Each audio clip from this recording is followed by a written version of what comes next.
Situado na Serra da Mantiqueira, o Parque Nacional de Itatiaia, com aproximadamente 30 mil hectares de Mata Atlântica, abrange parte dos municípios de Itatiaia e Resende, no estado do Rio de Janeiro, e Bocaina de Minas e Itamonte, no estado de Minas Gerais.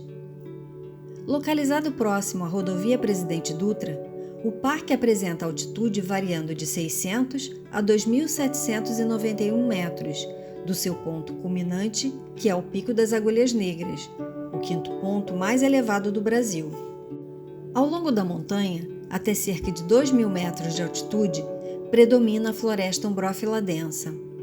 Acima do limite florestal, ocorrem os campos de altitude, cortados por imensos afloramentos rochosos, como as Prateleiras, Agulhas Negras e Morro do Couto. Com sua elevada diversidade biológica, a importância hídrica e os monumentos geológicos, esse é o primeiro parque nacional do Brasil, criado em 1937 e considerado hoje em dia uma área prioritária de extrema importância biológica mundial. A passagem de pessoas ilustres pela região, no início do século XIX, como o naturalista francês Auguste de Saint-Hilaire, que classificou centenas de espécies da sua flora, já revelava a importância biológica da área. O parque é dividido em duas áreas principais de visitação. A parte baixa caracteriza-se pela floresta exuberante e generosos cursos d'água e cachoeiras, com diversas áreas apropriadas para banho. Na parte alta encontram-se os campos de altitude e os vales suspensos, onde nascem vários rios. É uma das únicas regiões do sudeste do Brasil em que já foi registrada neve e onde comumente a temperatura fica negativa. Abrange nascentes de 12 importantes bacias hidrográficas regionais, sendo a do Rio Paraíba do Sul a mais importante do estado do Rio de Janeiro. Em relação à fauna, o parque é apontado como uma área de grande interesse para a observação de aves, por apresentar alta riqueza de espécies, principalmente as endêmicas e ameaçadas de extinção. Em relação à flora, já foram registradas mais de 2.000 espécies vegetais, incluindo orquídeas e bromélias, arbustos e árvores.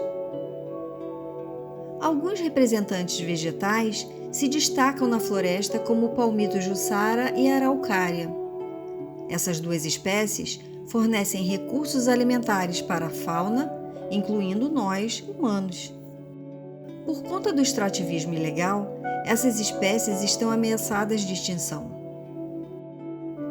Árvores como as quaresmeiras, fedegoso, mulungu e as embaúbas ajudam a colorir as encostas com as cores amarela, vermelha, prateada e roxa de suas flores.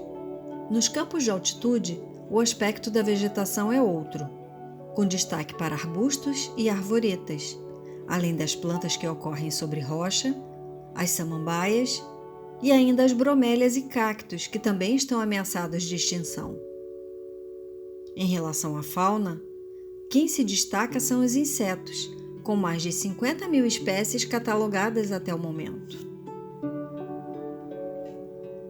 Quando falamos dos anfíbios e répteis, eles representam aproximadamente 90 espécies, algumas restritas àquela localidade apenas, que são chamadas de endêmicas, como é o caso do sapo flamenguinho, que é símbolo do parque.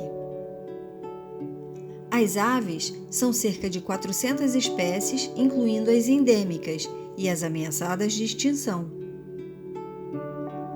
Os mamíferos são representados por pouco mais de 100 espécies, sendo aproximadamente 30 delas consideradas de médio e grande porte.